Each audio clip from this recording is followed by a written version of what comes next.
primeiro ataque começou às 9 da manhã. Do sábado? É, horário deles, né? Tá. Não nosso. E isso é uma novidade. E foi uma... Porque normalmente à noite? É. Tem algum motivo pra ser à noite? É mais, né? É mais camuflado, é mais... As pessoas estão dormindo, ninguém passa a noite acordada. Tá todo mundo... As coisas não estão funcionando normalmente, né?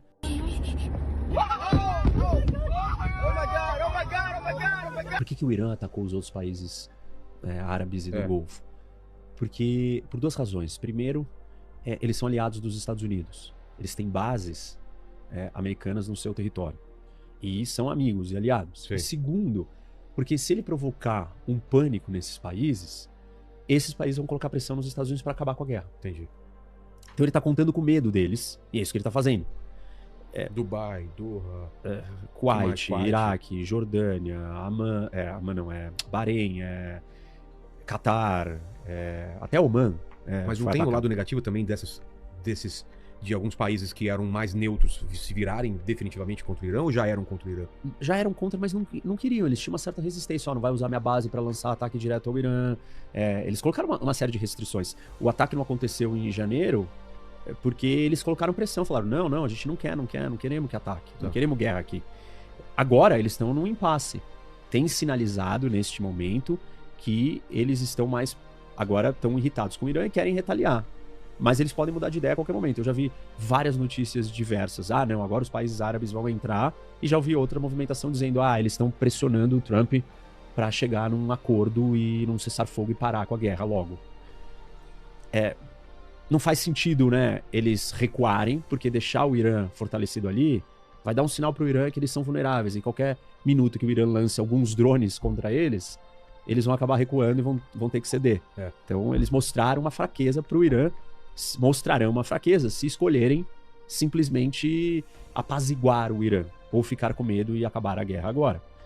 Por outro lado, a retaliação iraniana está causando um monte de impactos em todos esses países, principalmente os do Golfo, porque eles são um hub de logística, eles dependem da aviação, do comércio marítimo, das exportações de petróleo, de gás natural. Tudo isso está sendo impactado com o fechamento do estreito. Tudo isso está sendo impactado com todas as coisas que o Irã está danificando. O Catar parou a sua produção de gás natural. Ele desligou. Isso fez o preço do gás natural na Europa aumentar em 50%. O Catar é um dos maiores fornecedores do mundo de gás natural. E ele parou porque um drone iraniano acertou uma das suas instalações e ele achou melhor desligar as outras todas e ele parou de produzir. Caramba. E a mesma coisa aconteceu com a Arábia Saudita. Então o Irã agora ele está atacando não só as rotas por onde passa todas essas commodities, essa energia, mas ele está atacando também a infraestrutura desses países. Então esses países estão perdendo muito. Então, eles perdem com o turismo, as companhias aéreas deles todas estão paralisadas, agora os voos começaram a voltar, alguns poucos, e perdem com a sua principal fonte de receita, que é o petróleo e o gás natural, né? Tudo isso faz a economia deles ficar numa situação complicada, a imagem deles ser arranhada. Será que esses lugares são seguros? Será que Dubai é seguro? Será que o Catar, Abu Dhabi, todos esses lugares são seguros agora? Tá todo mundo questionando isso, porque tá todo mundo experimentando, a gente tá assistindo os vídeos, hotéis sendo atacados, um monte de coisa. Então, nesse sentido, o Irã tá tentando usar eles como uma forma.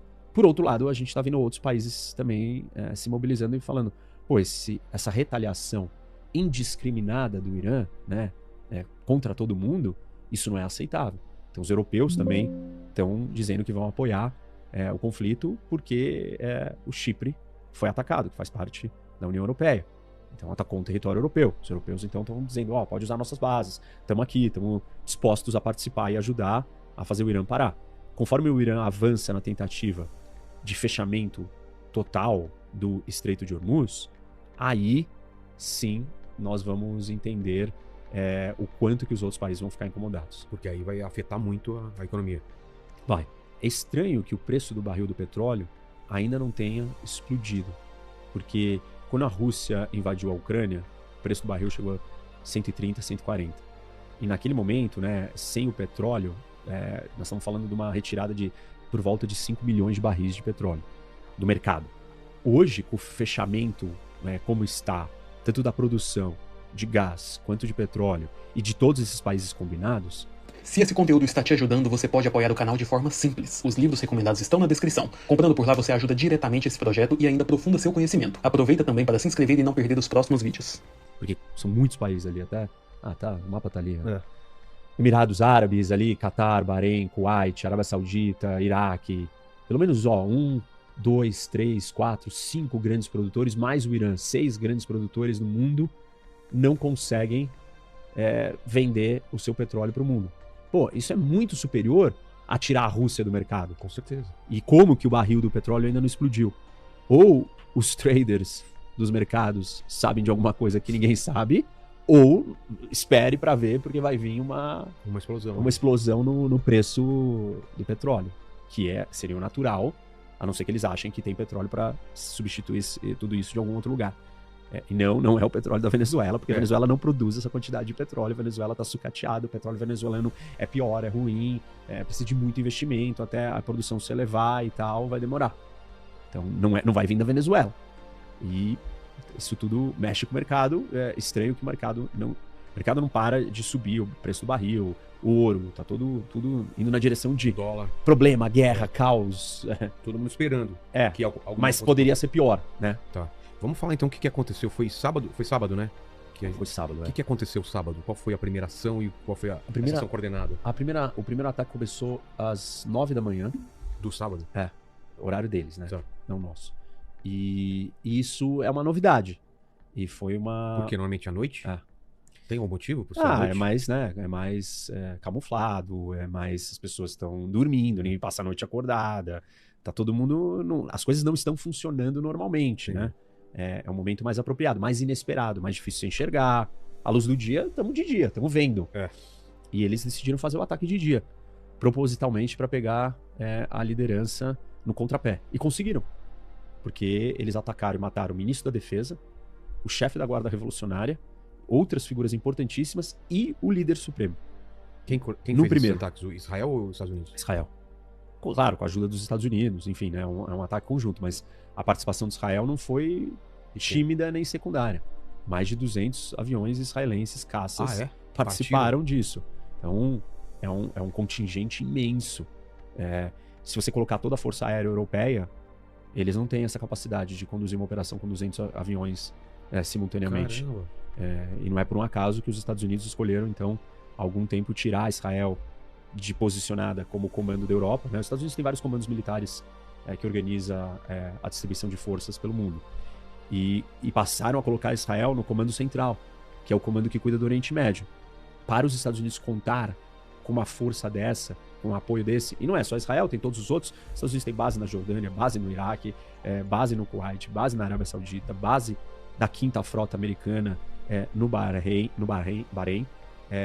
e a base central do comando central, que é esse comando que cuida da região do Oriente Médio, está no Catar. E também tem base nos Emirados. Então tem muita base e tem a ajuda de Israel. E Israel tem uma penetração, uma infiltração interna com inteligência dentro do Irã. E isso faz toda a diferença. Por isso que Israel, na guerra, no meio do ano passado, conseguiu matar figuras tão importantes. E agora de novo. E até matou o Ahmadinejad, né? Lembra dele? Sim. Ele foi morto também. Não era uma figura que tinha mais influência, seu ministro da Defesa e o comandante da Guarda. Não era uma figura que tinha influência no regime, mas ele criou muitos problemas, né, para Israel. Ele tinha um discurso negação de holocausto, antissemita, e foi morto também. Então, essas operações são mais cirúrgicas. Pegaram ele de dia, né? O Ayatollah, ele não achava, senão ele estaria no bunker escondido. E ele não estava exatamente pelo horário, pelo momento. E essa foi a inovação aí da operação para tentar atacar. O que mais? Atacaram um monte de instalações, né? O objetivo é destruir toda a capacidade de defesa aérea do Irã, para que os Estados Unidos e Israel tenham superioridade aérea e controle do espaço aéreo. É sempre esse o primeiro passo. E, com isso, destruir os lançadores. E não só os mísseis que o Irã está lançando, mas os lançadores. Israel diz que 50% de todos os lançadores iranianos já foram destruídos. Ainda tem bastante. Na guerra no meio do ano contra Israel, o Irã lançou por volta de 500 mísseis.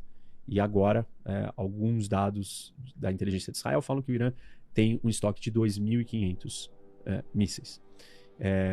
O Irã tem, no começo, atacou muitos seguidos para saturar, né, sobrecarregar a defesa aérea israelense, e agora ele está diminuindo um pouco do volume. Provavelmente está ficando mais difícil. Cada vez que lança, consegue identificar de onde está lançando, e aí vão lá e destroem, atacam.